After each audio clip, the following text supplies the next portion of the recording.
محمد عربی صلی اللہ علیہ وسلم اور کارواں بنتا گیا۔ ادفع بالتی ہی احسن فاذا الذی بینک وبینہ عداوۃ کأنہ ولی حمیم۔ برائی کو نیک برتاؤ سے ٹال دیا کیجیے، پھر یکایک آپ صلی اللہ علیہ وسلم میں اور جس شخص میں عداوت تھی وہ ایسا ہو جائے گا جیسے کوئی دلی دوست۔ ظلمتوں کے طوفان میں کیا کرنا چاہیے، دشمنوں سے کیسا برتاؤ ہونا چاہیے، اور بیزار دلوں میں اسلام کو کیسے بچانا چاہیے، یہ آیت انہی سوالات کا جواب ہے۔ خدائے دانا نے فرمایا، اے نبی صلی اللہ علیہ وسلم، ایسے نازک وقت میں آپ کو بہت ہی ہوشیاری اور حکمت سے کام کرنا ہے۔ دشمنوں سے بات کیجیے تو بہت ہی میٹھے انداز میں، اعتراضات کے جواب دیجیے تو بہت ہی سندیجہ لہجے میں، کچھ سمجھائیے تو انتہائی پیار اور محبت کے پیرائے میں، اور اگر وہ ظلم و ستم کے پہاڑ توڑیں تو صبر کیجیے، کیونکہ جو صبر کرتا ہے اللہ اس کی مدد کرتا ہے۔ معراج کا حیرت ناک واقعہ ایسا نہ تھا کہ اسے لوگ سنتے اور بھول جاتے کہ یہ دراصل مومنین کے لیے ایک عظیم خوشخبری تھی اور مشرکین کے لیے نہایت زبردست خطرے کی گھنٹی۔ یہی وجہ ہے کہ اس کے بعد انہوں نے آپ صلی اللہ علیہ وسلم کے خلاف کھلا ہوا اعلان جنگ کر دیا اور طے کر لیا کہ کسی کے ساتھ بھی ذرا رعایت نہیں کریں گے، مسلمانوں سے ہمیشہ لڑتے رہیں گے اور انہیں گھیر گھیر کر ستاتے رہیں گے، یہاں تک کہ وہ گھبرا کر محمد صلی اللہ علیہ وسلم کا ساتھ چھوڑ دیں اور ان کی دعوت اور تعلیمات سے بیزار ہو جائیں۔ رسول اللہ صلی اللہ علیہ وسلم ساری اذیتیں جھیلتے رہے اور ان کے لیے سراپا خیر و رحمت بنے رہے۔ عرب میں 3 بہت مشہور بازار تھے، بازار اکاس، بازار مجنہ، بازار ذی مجاز۔ حاجی ہر سال مکہ جانے سے پہلے ان بازاروں میں جاتے، آپ صلی اللہ علیہ وسلم بھی وہاں تشریف لے جاتے اور ان سے ملاقاتیں کرتے۔ مینا اور عقبہ جاتے ہوئے بھی حاجیوں کے قافلے جس جگہ ٹھہرتے آپ صلی اللہ علیہ وسلم وہاں جا کر ان سے ملتے اور ان کو دین کی دعوت دیتے اور قرآن کی وہ آیتیں سناتے جن میں شرک کے انجام، بد کے ڈراوے اور ایمان کے حسن انجام کے وعدے ہوتے۔ پھر آپ صلی اللہ علیہ وسلم ان سے مدد کے لیے کہتے۔ آپ صلی اللہ علیہ وسلم کی خواہش تھی کہ قریش کی بدسلوکیوں سے نجات مل جائے تاکہ آپ صلی اللہ علیہ وسلم آزاد ہو کر دین کی دعوت دے سکیں اور رب کا بھیجا ہوا پیغام پہنچا سکیں، لیکن آپ صلی اللہ علیہ وسلم اسی طرح دعوت دیتے اور لوگوں کو دین کی طرف بلاتے رہیں۔ یہ قریش کو کب گوارا تھا؟ جانثاروں کی تعداد بڑھے اور مددگاروں میں اضافہ ہو، یہ انہیں کب برداشت تھا؟ چنانچہ آپ صلی اللہ علیہ وسلم کہتے جاتے تو ابو لہب یا دوسرے گنڈے بھی پیچھے ہو لیتے اور کسی کو دعوت دیتے تو یہ فوراً تردید کر دیتے اور ہونٹ چباتے ہوئے کہتے، بھائیو یہ تو جھوٹا ہے، جادوگر ہے، خود بھی گمراہ ہے اور دوسروں کو بھی گمراہ کرتا ہے، دیکھو اس کی باتوں میں ہرگز نہ آنا، اس کی ایک نہ سننا۔ چنانچہ قافلے والوں نے کانوں پر ہاتھ دھر لیے، برا بھلا کہا اور چہرے پھیر لیے۔ سینکڑوں انسانوں میں بس چند ہی ایسے تھے جنہوں نے آپ صلی اللہ علیہ وسلم کی باتیں سنی اور تسلیم کی۔ انہیں خوش نصیبوں میں طفیل دوسی بھی تھے۔ یہ بہت اونچے گھرانے کے شاعر تھے، عقل و خرد سے بھی بہرور تھے۔ حج کی غرض سے کعبہ آئے تو قریش نے کان بھر دیے اور آپ صلی اللہ علیہ وسلم سے دور رہنے کی تاکید کی۔ ان کو قریش کی باتوں پر یقین آ گیا اور طواف کرنے چلے تو کان بند کر لیے کہ مبادا آپ صلی اللہ علیہ وسلم کی کوئی بات نہ سن لیں۔ وہاں آئے تو آپ صلی اللہ علیہ وسلم نماز پڑھ رہے تھے۔ طواف کے دوران پاس سے گزر ہوتا تو کانوں میں کوئی نہ کوئی آیت پڑھ ہی جاتی۔ غور کیا تو وہ آیتیں بہت بھلی لگیں۔ دل میں سوچا، اف میری نادانی، میں تو ایک نامور شاعر ہوں، عقل و ہوش سے مالا مال ہوں، خوب اور ناخوب میں خوب تمیز کر سکتا ہوں، پھر اس کی باتیں نہ سننے کی کیا مانی، اچھی ہوئی تو بہتر ہے ورنہ ٹھکرا دوں گا۔ چنانچہ آپ صلی اللہ علیہ وسلم گھر آنے لگے تو وہ بھی ساتھ ہو لیے اور انہوں نے آپ صلی اللہ علیہ وسلم کو اپنی پوری داستان سنائی۔ پھر آپ صلی اللہ علیہ وسلم نے قرآن سنایا۔ قرآن سننا تھا کہ دل پگھل گیا اور انہیں ایک قسم کی ٹھنڈک اور راحت محسوس ہوئی۔ پھر آپ صلی اللہ علیہ وسلم نے اسلام کی دعوت دی۔ انہوں نے بڑی جرأت مندی اور حق پسندی کا ثبوت دیا، فوراً دعوت پر لبیک کہا اور عرض کیا، اللہ کے رسول، قبیلے کا دل میرے ہاتھ میں ہے، ہر ایک مجھ پر جان دیتا ہے اور کوئی بات کہوں تو اسے ماننا اپنے لیے فخر سمجھتا ہے، جاتا ہوں میں ان کو بھی اسلام کی دعوت دوں گا۔ چنانچہ وہ لوٹ کر گھر آئے اور گھر والوں کو اسلام کی دعوت دی۔ سب کو ان پر اطمینان تھا اور وہ لوگ فوراً ہی تیار ہو گئے اور اسلام لے آئے۔ بعد میں بھی پوری قوم مسلمان ہوئی۔ سارے عرب میں آپ صلی اللہ علیہ وسلم کا چرچا ہو گیا۔ عیسائیوں کو معلوم ہوا تو انہوں نے آپ صلی اللہ علیہ وسلم کے پاس چھان بین کے لیے ایک وفد بھیجا۔ آپ صلی اللہ علیہ وسلم نے ان کو قرآن کی چند آیتیں سنائیں۔ سنتے ہی ان کے دل دہل گئے اور آنکھوں میں آنسو آ گئے۔ اب ایک لمحے کی بھی تاخیر گوارا نہ تھی۔ وہ فوراً ایمان لے آئے اور جو کچھ آپ صلی اللہ علیہ وسلم نے کہا اس کو تسلیم کر لیا اور مسلمان ہو کر واپس ہوئے۔ راستے میں ابو جہل اور کچھ قریش مل گئے۔ دیکھتے ہی وہ غرائے، اللہ تمہیں غارت کرے، قوم نے بھیجا تھا کہ حقیقت کی چھان بین کرو اور صحیح بات کا سراغ لگاؤ، لیکن تمہارا یہ حال، بیٹھے بھی نہیں کہ اس کے جادو میں آ گئے، ارے اپنا دین کھو بیٹھے۔ مگر وفد نے ان کی طرف کوئی توجہ نہ کی اور سب سنی انسنی کر دی۔ ایمان کی دولت پا کر ان کا دل خوشی سے معمور تھا اور وہ بے تابانہ بڑھے چلے جا رہے تھے کہ قوم کو نئے دین کی خوشخبری سنائیں۔ آپ صلی اللہ علیہ وسلم کی خبر سن کر جو لوگ اسلام کی طرف مائل ہوئے اور پھر اس دولت سے خوب مالا مال ہوئے، ان میں سامت کے بیٹے سوید بھی ہیں۔ یہ مدینہ کے بہت معزز لوگوں میں تھے، شاعری میں ماہر اور بہادری میں طاق تھے، خاندانی اعتبار سے بھی اونچا درجہ رکھتے تھے، اسی لیے قوم کے لوگ ان کو کامل کہتے تھے۔ یہ حج کی غرض سے مکہ آئے۔ آپ صلی اللہ علیہ وسلم کو خبر ہوئی تو ان کے پاس تشریف لائے، ان کے سامنے اسلام کی تعلیمات رکھیں اور خدا پرستی کی دعوت دی۔ سوید نے کہا، شاید جو میرے پاس ہے وہی آپ صلی اللہ علیہ وسلم کے پاس بھی ہے۔ پیارے نبی نے فرمایا، کیا ہے آپ کے پاس؟ سوید نے کہا، حکیم لقمان کی حکمتیں۔ پیارے نبی نے فرمایا، ذرا کچھ سنائیے تو۔ سوید کو جتنی حکمتیں معلوم تھیں سب سنا دیں۔ آپ صلی اللہ علیہ وسلم غور سے سنتے رہے، پھر فرمایا، یہ تو بہت اچھی ہیں، لیکن جو میرے پاس ہے وہ اور بہتر ہے۔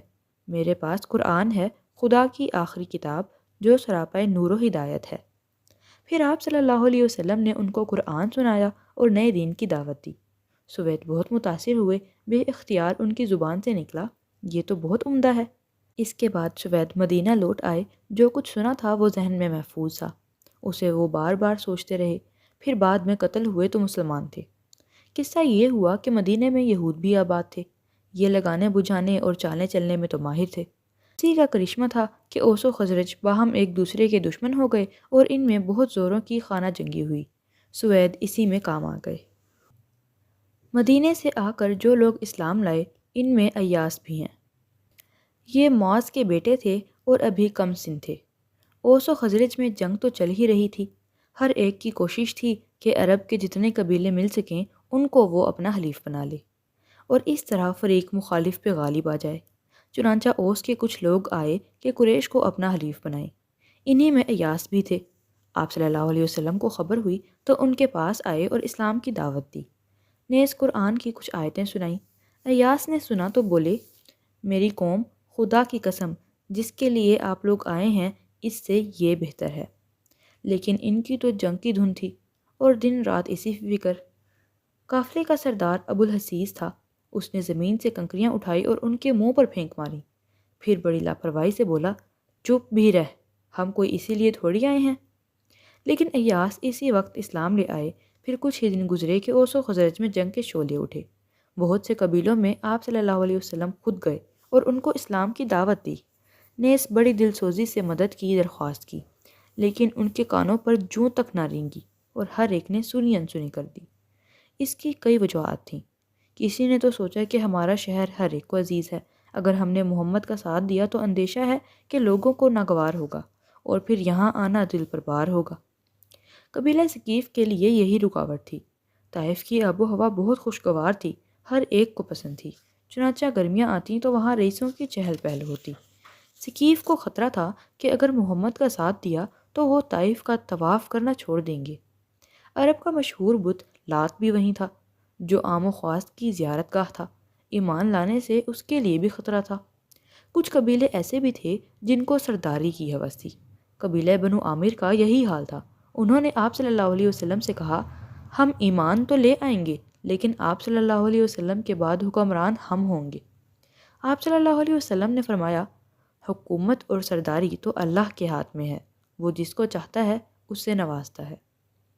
انہوں نے سنا تو یہ کہتے ہوئے گردنیں پھیر لیں کہ ہم تو آپ صلی اللہ علیہ وسلم کے لیے گردنیں کٹوائیں، پھر غلبہ نصیب ہو جائے تو سرداری دوسرے کریں۔ جائیے، آپ کی ہمیں کوئی ضرورت نہیں۔ کندہ، کلب، بنو حنیفہ، بنو مضر عرب کے مشہور قبیلے تھے۔ یہ اور ان کے علاوہ نہ جانے کتنے قبیلے تھے۔ سب نے کانوں پر ہاتھ دھر لیے اور کسی نے بھی آپ صلی اللہ علیہ وسلم کی مدد نہ کی۔ وہ کہتے کہ آدمی کا حال گھر والے ہی بہتر جانتے ہیں، اگر اس میں ذرا بھی خیر ہوتا تو گھر والے کیوں بھگاتے؟ غرض ہر جگہ ناکامی ہوئی اور کسی نے بھی آپ صلی اللہ علیہ وسلم کی حمایت نہ کی۔ بہتوں نے تو بہت بے دردی کا سلوک کیا اور سختی سے انکار کر دیا۔ اگر کچھ قبیلے انسانیت سے پیش آتے بھی اور شرافت سے آپ صلی اللہ علیہ وسلم کی باتیں سننے کے لیے تیار ہوتے تو ابو لہب آ پہنچتا اور ان کو آپ صلی اللہ علیہ وسلم کے خلاف بھڑکاتا ہوا کہتا، بھائیو، یہ چاہتا ہے کہ تم لات و عزا کو چھوڑ دو اور اس کی خرافات میں پھنس جاؤ، تو دیکھو اس کی باتیں ہرگز نہ ماننا، اس کے فریب میں کبھی مت آنا۔ اس طرح ابو لہب کی باتیں سن کر وہ لوگ بھی بدک جاتے اور پھر ان کے بھی تیور بگڑ جاتے۔ اوس و خزرج مدینہ کے دو مشہور قبیلے تھے۔ ان میں ایک زمانے سے انبن تھی۔ آپ صلی اللہ علیہ وسلم نبی ہوئے تو یہ انبن پورے شباب پر تھی اور پہلے سے زیادہ اونچے پیمانے پر تھی۔ آپس میں تو تھی ہی، پڑوسی یہودیوں سے بھی ہو گئی، اسی لیے ان میں ہمیشہ جنگ رہتی، کبھی اوس و خزرج میں، کبھی اوس اور یہود میں، کبھی خزرج اور یہود میں۔ اس طرح مدینہ میں کسی نہ کسی رنگ میں جنگ جاری ہی رہتی، ایک ہی آگ بجھنے نہ پاتی تھی کہ دوسری بھڑک جاتی۔ لیکن یہودی بڑے مکار اور چالوں کے بادشاہ تھے۔ انہوں نے سوچا کہ اوس اور خزرج عموماً ایک ہو کر لڑتے ہیں، اس میں تو ہمارے لیے بڑا خطرہ ہے، سارے آدمی کٹے جا رہے ہیں، ساری دولت ڈوبتی جا رہی ہے، مدینے کے ہم سردار تھے، اب یہ سرداری بھی دم توڑ رہی ہے، اب کوئی ایسی چال چلنی چاہیے کہ دونوں کے دل بالکل ہی پھٹ جائیں، کہ وہ ایک دوسرے سے بالکل کٹ جائیں اور جڑنے کو نام نہ لیں، آپس میں ہی لڑتے رہیں اور ہماری طرف مڑ کر نہ دیکھیں۔ چنانچہ یہی ہوا، دونوں ایک دوسرے کے نام سے جلنے لگے اور باہم ایک دوسرے کو مٹانے کے درپے ہو گئے۔ اب ذرا سی بات پر جنگ کے شعلے بھڑک جاتے اور پھر بجھتے بجھتے ماہوں سال بیت جاتے۔ نتیجہ کیا ہوا؟ رشتہ اخوت پارا پارا ہو گیا اور پھر ان کے اعزاز تھک کر چور ہو گئے، بے پناہ دولت تباہ ہو گئی اور نہ جانے کتنے انسان ضائع ہو گئے، پھر بھی وہ نہ مانے اور خون کی ہولی کھیلتے رہے۔ اس وقت یہودیوں کی پالیسی بھی کتنی گہری تھی، وہ ہارے ہوئے کی مخالفت کرتے اور جیتے ہوئے کی پیٹھ ٹھونکتے، تاکہ ایک دوسرے کے مقابلے میں بالکل ہی کمزور ہو جائے اور اس طرح ان کی قوت اور شوکت بڑھے۔ ساتھ ہی وہ دونوں پر اپنی سرداری قائم رکھنے کی بھی کوشش کرتے، خود تو اونچے اونچے کام چن لیتے اور تجارتی منڈیوں پر قبضہ کر لیتے اور ان کے لیے چھوٹے چھوٹے کام چھوڑ دیتے۔ پھر یہ لوگ موسیٰ علیہ السلام کے ماننے والے تھے، کتاب و شریعت کے حامل تھے اور اوس و خزرج بت پرست تھے، اس لیے ان کو اس پر بھی بڑا ناز تھا۔ چنانچہ یہ اپنی بڑائی جتانے کے لیے انہیں آڑ دلاتے اور ان کے سامنے انجام کی نہایت بھیانک تصویر کھینچتے۔ حضور صلی اللہ علیہ وسلم کے سلسلے میں اپنی کتابوں کی پیشن گوئیاں سناتے اور کہتے، ایک نبی آنے والا ہے، اس کا وقت بس قریب ہے، ذرا وہ آ جائے تب دیکھنا ہم کس طرح تمہارے چھکے چھڑاتے ہیں، ہم اس کے ساتھ ہو جائیں گے اور پھر آدھے ارم کی یاد تازہ کریں گے۔ عرصہ تک مدینہ والوں کا یہی حال رہا۔ اس وقت بھی یہی حالات تھے جبکہ اوس کا وفد قریش کو اپنا حلیف بنانے آیا تھا۔ اسی موقع پر آپ صلی اللہ علیہ وسلم کی اس سے ملاقات ہوئی تھی اور آپ صلی اللہ علیہ وسلم نے اسے اسلام کی دعوت دی تھی۔ ایاس بن معاذ نے اسی دم لبیک کہا تھا اور بقیہ نے ماننے سے انکار کر دیا، کیونکہ اس وقت انہیں بس جنگ کی دھن تھی اور وہ اسی کے نشے میں چور تھے۔ لیکن اس وقت اوس نے اگرچہ آپ صلی اللہ علیہ وسلم کی باتوں میں کوئی دلچسپی نہ لی اور بڑے روکھے پن سے انکار کر دیا، لیکن گھر لوٹے تو دل پر کافی اثر تھا اور ذہن میں بار بار وہ باتیں گونج رہی تھیں۔ پھر اوس و خزرج میں جنگ کے تیز اور ہولناک شعلے بھڑک اٹھے، قریب تھا کہ پوری آبادی ان کی لپیٹ میں آ جاتی اور سب کے سب بھسم ہو جاتے، لیکن حسن اتفاق کہ یہودی اوس سے مل گئے، اس طرح ان کی فتح ہو گئی اور جنگ کا فیصلہ ہو گیا۔ اب دونوں نے اپنی اپنی حالت پر نظر ڈالی اور جنگ کے اثرات اور نتائج کا جائزہ لیا۔ انجام سامنے آیا تو دونوں کے اوسان جاتے رہے، یہ دیکھ کر ان کے ہوش اڑ گئے کہ ان میں بے شمار جانیں ہلاک ہو گئیں، بے پناہ مال تباہ ہو گیا، ساری قوت برباد ہو گئی اور جاہ و شوکت کا محل زمین پر آ رہا۔ نیز انہوں نے محسوس کیا کہ اب تو ہم یہودیوں کے غلام اور محکوم ہیں، جو ہارے ہیں وہ بھی اور جو جیتے ہیں وہ بھی۔ یہی وہ ہولناک جنگیں ہیں جو جنگ بواس کے نام سے مشہور ہیں، جن کی تباہیوں اور بربادیوں کے قصے اب تک دنیا کو یاد ہیں۔ جنگ کا خوفناک انجام دیکھ کر دونوں قبیلے چونک گئے اور دونوں نے مل کر عزم کر لیا کہ اب ہم اتحاد اور محبت سے رہیں گے اور ہر وقت پر ایک دوسرے کے دست و بازو بنیں گے۔ غرض ان میں صلح ہو گئی اور دونوں نے طے کیا کہ اوس و خزرج کا سردار ایک ہی ہو۔ اس کے لیے ان کی نظریں عبداللہ بن ابی پر پڑیں۔ یہ خزرج کا آدمی تھا، دانائی اور ہوشیاری میں مشہور تھا، حسن تدبیر میں ہر طرف اس کا چرچا تھا، اثر و رسوخ میں بھی وہ سب سے آگے تھا۔ چنانچہ سب نے تائید کی اور بات طے ہو گئی۔ نیز جشن تاج پوشی کے لیے تاریخ بھی بڑھ گئی، لیکن اچانک حالات کا رخ بدل گیا اور یہ کام ہوتے ہوتے رہ گیا، کیونکہ غیب سے عزت و سربلندی کے لیے کچھ اور ہی سامان ہو رہا تھا، جو ان کے لیے زیادہ بہتر بھی تھا اور اس تدبیر سے زیادہ کارگر بھی۔ نبوت کا 10واں سال تھا۔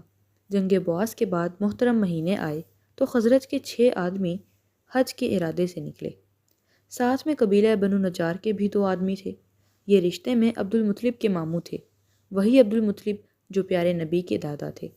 یہ لوگ مکہ جا رہے تھے۔ عقبہ نامی ایک مقام پر پہنچے تو آپ صلی اللہ علیہ وسلم سے ملاقات ہو گئی۔ دیکھتے ہی آپ صلی اللہ علیہ وسلم نے پوچھا، کون ہیں آپ لوگ؟ انہوں نے جواب دیا، خزرج۔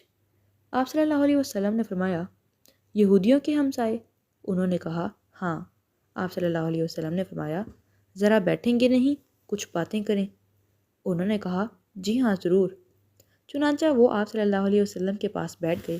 پھر آپ صلی اللہ علیہ وسلم نے ان کو دین کی دعوت دی اور اسلام کی باتیں بتائیں، کچھ قرآن بھی پڑھ کر سنایا اور بتایا کہ میں اللہ کا رسول ہوں۔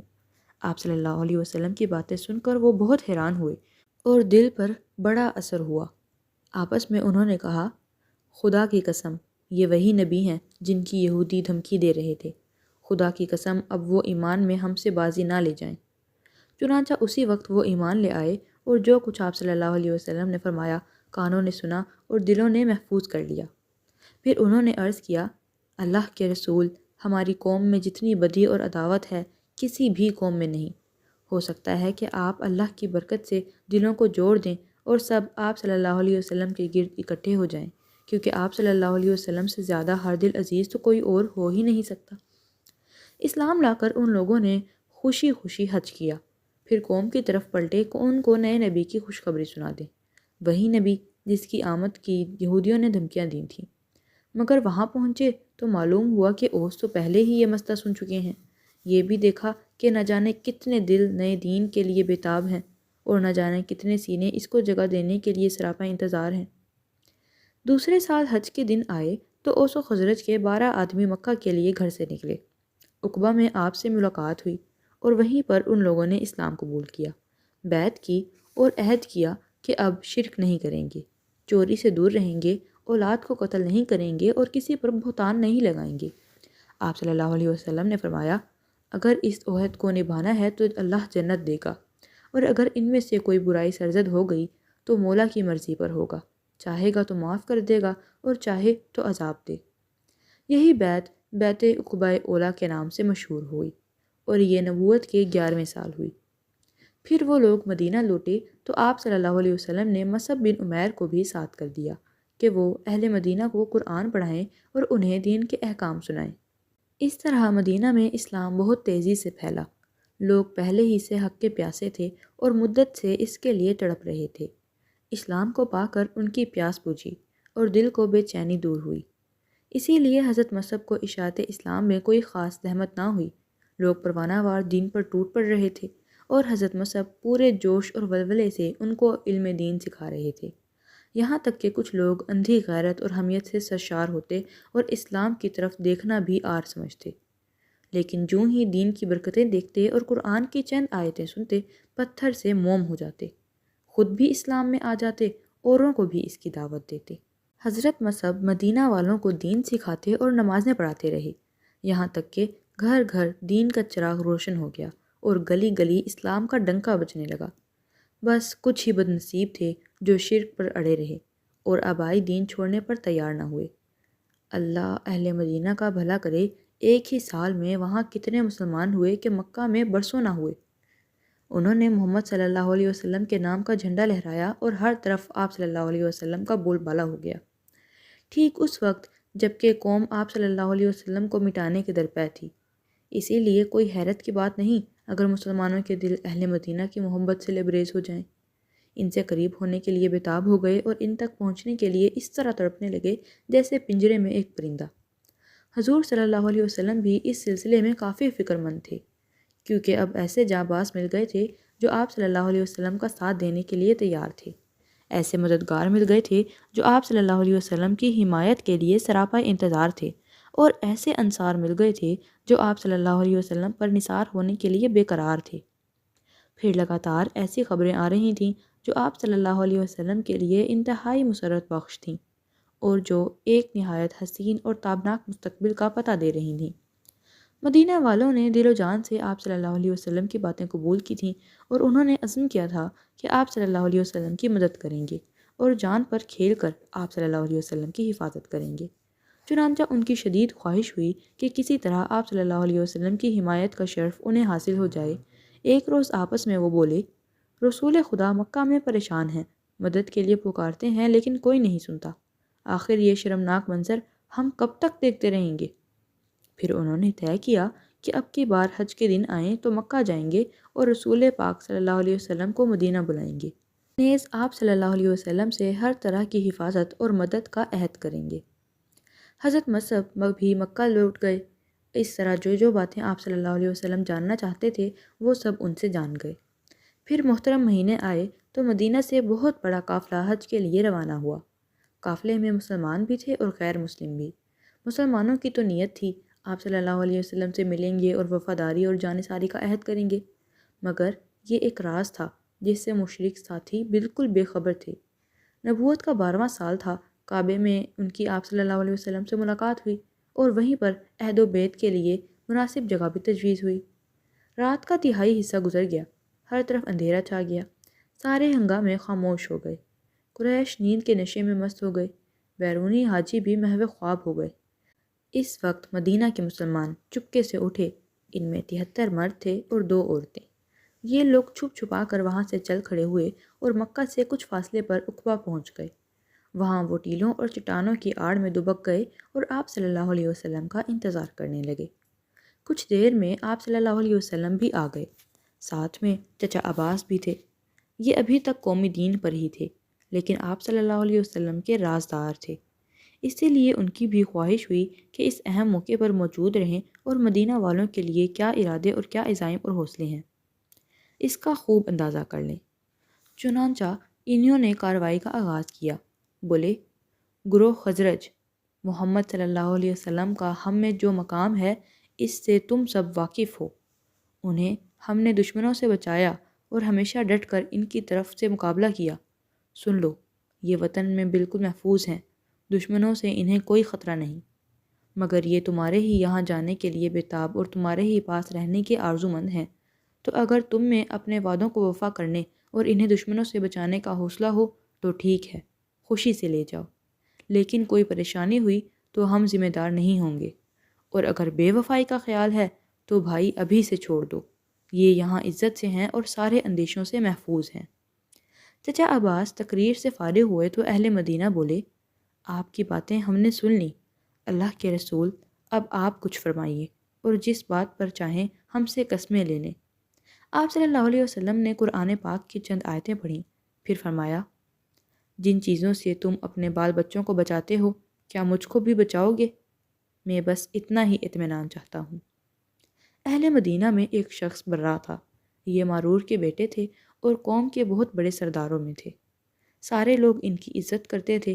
بے تکلف انہوں نے ہاتھ بڑھایا اور یہ کہتے ہوئے دستے مبارک پر بیعت کی، ہاں قسم ہے استاد کی جس نے آپ کو حق کے ساتھ بھیجا ہے، ہم آپ کو بچائیں گے، اللہ کے رسول ہم آپ صلی اللہ علیہ وسلم سے بیعت لیں، بخدا ہم تو لڑائی کے شہسوار ہیں، آپ صلی اللہ علیہ وسلم جب چاہیں جنگ کے لیے تیار ہیں، جنگ سے بھاگنا تو ہمارے لیے آر ہے کہ یہی باپ دادا کا شعار ہے۔ برا نے ابھی بات ختم بھی نہ کی تھی کہ یتھان کے بیٹے ابو الہیثم بول اٹھے، یہ بھی مدینہ کے معزز لوگوں میں سے تھے۔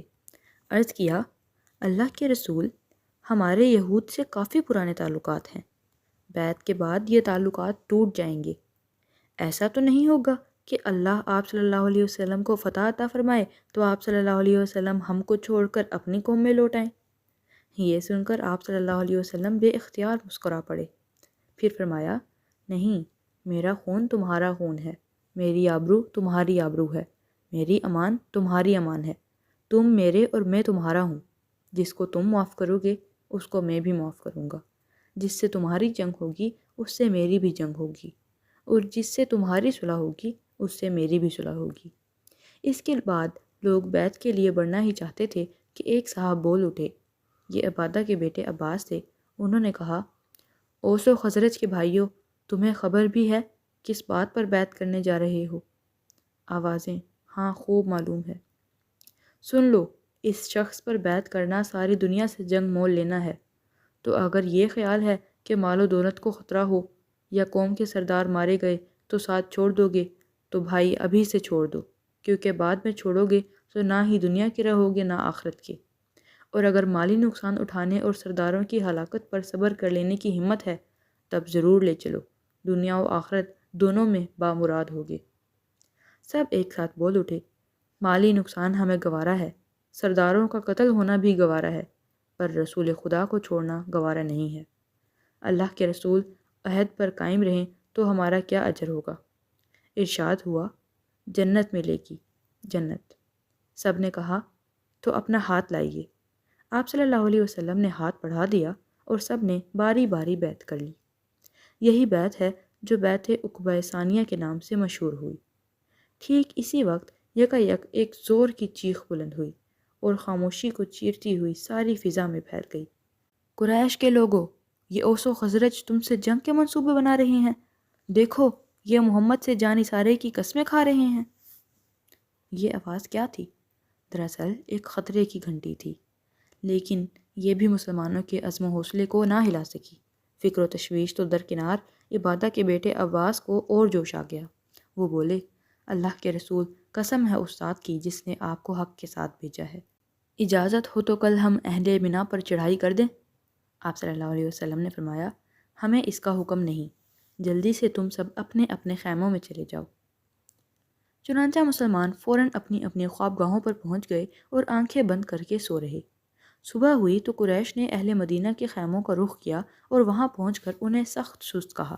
آنکھیں لال پیلی کرتے ہوئے وہ بولے، مدینے والو، خدا گواہ ہے کہ ہر قبیلے سے جنگ کرنا ہمیں گوارا ہے، پر تم سے کرنا گوارا نہیں۔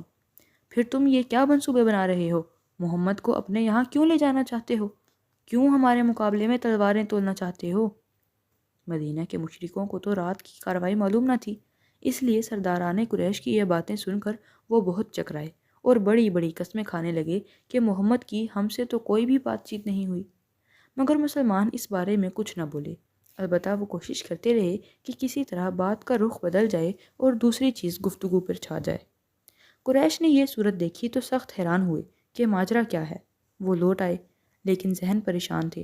وہ بار بار سوچتے، کیا سچ مچ رات کو ایسا واقعہ ہوا ہے؟ کیا مخبر نے ہم کو صحیح خبر دی ہے اور مدینہ والے جھوٹ بول رہے ہیں، یا یہ خبر ہی غلط ہے اور مدینہ والے سچے ہیں؟ اب انہیں صحیح صورتحال جاننے کی دھن ہوئی، چنانچہ انہوں نے حقیقت کی چھان بین شروع کر دی اور اس میں اپنی ساری قوت اور ذہانت لگا دی۔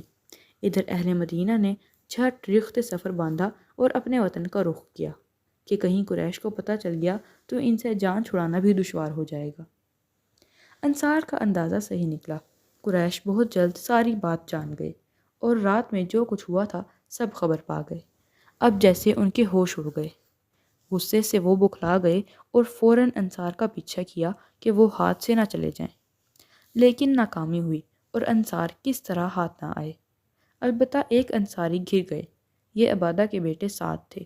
اب کیا تھا، ظالموں نے خوب دل کی بھڑاس نکالی، ان کی مشقیں باندھ دیں اور مارتے پیٹتے بالوں کے بل گھسیٹتے مکہ لائے اور وہاں پہنچ کر انہیں مسلسل ستاتے رہے۔ مکہ میں 2 آدمی تھے، جبیر اور حارث، یہ دونوں سوداگر تھے، اسی لیے شام بھی جایا کرتے تھے۔ راستے میں مدینہ سے گزرتے تو سعد ہی ان کو پناہ دیتے اور ان کی مال تجارت لٹنے سے بچاتے۔ اس احسان کے بدلے میں دونوں نے سعد کو پناہ دے دی۔ اس طرح کہیں جا کر ان بیچارے کی جان چھوٹی۔ قریش نے جلسے پر جلسے کیے، وہ گھنٹوں سر جوڑ کر بیٹھے رہتے اور باہم مشورہ کرتے رہے کہ محمد کے سلسلے میں کیا کیا جائے، کس طرح اسے ناکام کیا جائے۔ اب تک محمد ہمارے درمیان تھا لیکن ہم عاجز آ گئے، الٹا ہم کو ہی نقصان پہنچا۔ اب کیا ہوگا؟ اب تو اوس و خزرج بھی اس کے ساتھ ہیں۔ کیا محمد ہم پر غالب آ جائے گا؟ اس کا دین مدینہ میں تو پھیل گیا، کیا اور قبیلوں میں بھی پھیل جائے گا؟ اور کیا اس طرح وہ ہم کو فنا کر دے گا، ہمارے محبوب شہر کو ویران کر دے گا، ہمارے سارے بتوں کو مسمار کر دے گا، جبکہ ہم اس کے لیے برسوں لڑتے رہے، جان لڑا کر برسوں مقابلہ کرتے رہے؟ قریش کے جلسے ہوتے رہے، نشست و برخاست ہوتی رہی، لیکن بے فائدہ۔ یہ مسئلہ ان کو ستاتا رہا، لیکن حل نامعلوم تھا۔ اور مدینہ کے مسلمان، ان کا کیا حال تھا؟ اب ان کا عالم ہی اور تھا۔ مکہ کی بیعت ان کے لیے ایک نئی زندگی کا آغاز تھی۔ اب سینوں میں سکون اور اطمینان کی ٹھنڈک تھی، اور دلوں میں یقین کی کیفیت۔ اب ان کی روحانیت بڑھتی رہی تھی، اور عزم میں پختگی آ رہی تھی۔ اب وہ اسلام کے لیے پرجوش مجاہد تھے، جہاں ہوتے اسلام کے نعرے لگاتے، اور جس سے ملتے اسی کے گن گاتے۔ پھر ان کی دینی غیرت کو اور جوش آیا، اور اخلاص و یقین میں اور برکت ہوئی، یہاں تک کہ گھر گھرانے کے جو لوگ اب تک شرک پر تھے، ان کے بتوں پر انہوں نے دست درازی شروع کر دی۔ موقع پا کر ان کو وہ توڑ پھوڑ دیتے، یا رات میں لوگ سو جاتے تو انہیں غلاظت میں ڈال آتے۔ پھر صبح ہوتی اور مشرک مورتیوں کی یہ کت دیکھتے تو وہ تل ملا کر رہ جاتے، ان کو دھو دھا کر پھر وہیں رکھ دیتے۔ مسلمان موقع پا کر پھر وہی کرتے۔ یہی تماشا ہوتا رہا، یہاں تک کہ مشرکوں کو ہوش آ جاتا اور وہ سوچتے، جن کو ہم نے دیوتا بنایا ہے وہ کتنے بے بس اور حقیر ہیں، اپنے نفع نقصان پر تو قادر نہیں ہیں۔ چنانچہ کچھ عقلوں پر سے پردے ہٹ جاتے اور وہ توبہ کر کے دین اسلام لے آتے۔ اس طرح مدینہ کی فضا بالکل تیار ہو گئی کہ پیارے نبی جائیں تو سر آنکھوں پہ بٹھائے جائیں، پاک ساتھی جائیں تو ہاتھوں ہاتھ لیے جائیں، اور پھر وہاں ایک نئے دور کا آغاز ہو سکے۔ لہٰذا اب خدا کا حکم آ گیا، اور آپ صلی اللہ علیہ وسلم نے سب کو ہجرت کی اجازت دے دی۔ فرمایا، تم لوگ ہوشیاری کے ساتھ مدینہ چلے جاؤ، اور ایک ایک دو دو کر کے جاؤ، قافلوں کی شکل میں نہ نکلو کہ خواہ قریش کی نظریں اٹھیں اور وہ تمہارے ارادوں کو بھانپ لیں۔ اس طرح بہت سے مسلمان کوچ کر گئے، اور قریش بالکل بے خبر رہے۔ لیکن یہ بات چھپنے والی کب تھی؟ آخر کار وہ بھی جان گئے، اور ساری صورتحال بھانپ گئے۔ اس سے ان کا غصہ اور بڑھا، اور سینہ جوش انتقام سے کھولنے لگا۔ چنانچہ اب وہ ہاتھ دھو کر مسلمانوں کے پیچھے پڑ گئے، اور دن رات گھات میں رہتے کہ کوئی مکہ سے باہر نہ جا سکے، اور ہجرت کی ساری اسکیم فیل ہو جائے۔ حضرت عمر نے ہجرت کی تب بھی یہی حالات تھے۔ ان کے ساتھ 2 آدمی اور تھے، ایک ربیہ کے بیٹے عیاش تھے اور دوسرے آس کے بیٹے ہشام۔ تینوں نے طے کیا کہ جس کو جب موقع ملے مکہ سے نکل جائے، پھر ایک جگہ سب اکٹھے ہو جائیں، اور اگر کوئی نہ آئے تو سمجھ لیں کہ وہ قریش کی گھات میں آ گیا، پھر بقیہ دونوں سفر کو آگے بڑھائیں۔ متعینہ جگہ پر عمر اور عیاش پہنچ گئے، لیکن ہشام نہ آئے۔ اس طرح دونوں سمجھ گئے کہ ہشام مشرکوں کے پنجے میں آ گئے، اور پھر دونوں مدینہ کے لیے روانہ ہو گئے۔ ادھر ہشام کی جان پر بن گئی۔ مشرکوں نے خوب دل کا بخار نکالا، اتنا ستایا کہ دین پر قائم رہنا ان کے لیے دشوار ہو گیا۔ قریش کا یہی انداز رہا، دن رات کا یہی برتاؤ رہا۔ بدقسمتی سے جو بھی ان کے ہاتھ لگ گیا، بے دردی سے اسے پیس کر رکھ دیا، بالآخر تڑپ تڑپ کر اس نے دم توڑ دیا۔ اس طرح کتنی ہی عورتیں بیوہ ہو گئیں، اور کتنے ہی بچے یتیم۔ لیکن اس پر بھی ان کو اطمینان نہ تھا۔ وہ محمد کی طرف سے سخت فکر مند تھے، خود سوچتے اور جس سے ملتے یہی سوال کرتے، محمد نے ساتھیوں کو تو مدینہ بھیج دیا، لیکن کیا وہ خود بھی وہیں جائے گا؟ کہیں ایسا تو نہیں کہ وہ خود یہیں رہے اور ساتھی مدینہ میں؟ حبشہ کی ہجرت میں تو یہی ہوا تھا۔ قریش کے ذہن و دماغ پر یہ سوالات چھائے ہوئے تھے، اور وہ بڑی بے تابی سے باہم چمہ گوئیاں کرتے رہے، لیکن ہوگا کیا، اس سے بالکل بے خبر تھے۔ تو کیا قریش باہم چمہ گوئیاں ہی کر کے رہ گئے؟ نہیں، ایسا نہ تھا۔ وہ برابر فکر مند تھے، اور مسلسل سوچ رہے تھے کہ محمد کے مقابلے میں کون سی انوکھی چال چلی جائے، اور کون سی تیر بہدف تدبیر کی جائے۔ کہیں ایسا نہ ہو کہ ساتھیوں کی طرح وہ بھی ہاتھ سے نکل جائے، کہ پھر تو بڑی آفت ہوگی۔ سارا مدینہ تو اس کا جانثار ہے ہی، مکہ کے سب مسلمان بھی وہی ہیں، ان سب کو لے کر وہ ہم پر چڑھائی کر دے گا۔ مسلمانوں پر قریش کی بڑی سخت نگرانی تھی، ہر آن سخت پہرا تھا، لیکن اس کے باوجود مکہ خالی ہو گیا، اور سارے مسلمان ایک ایک کر کے مدینہ چلے گئے۔ حمزہ، عثمان، زبیر بن عوام بھی چلے گئے، اور اب پیارے نبی کے ساتھ صرف علی اور ابو بکر رہ گئے، اور مکہ میں صرف وہ مسلمان رہ گئے جو بدقسمتی سے دھر لیے گئے تھے اور تڑپ تڑپ کر مظلومی کے دن کاٹ رہے تھے۔ آخر میں ابو بکر بھی جناب رسول کی حاضر ہوئے اور ہجرت کی اجازت چاہی۔ آپ صلی اللہ علیہ وسلم نے فرمایا، جلدی نہ کرو، شاید خدا کسی ساتھی کا انتظام کر دے۔ ابو بکر سمجھ گئے کہ آپ صلی اللہ علیہ وسلم کی بھی ہجرت قریب ہے، بس اب حکم الہی کا انتظار ہے۔ چنانچہ خوشی خوشی وہ گھر آئے اور سفر کی تیاریوں میں لگ گئے۔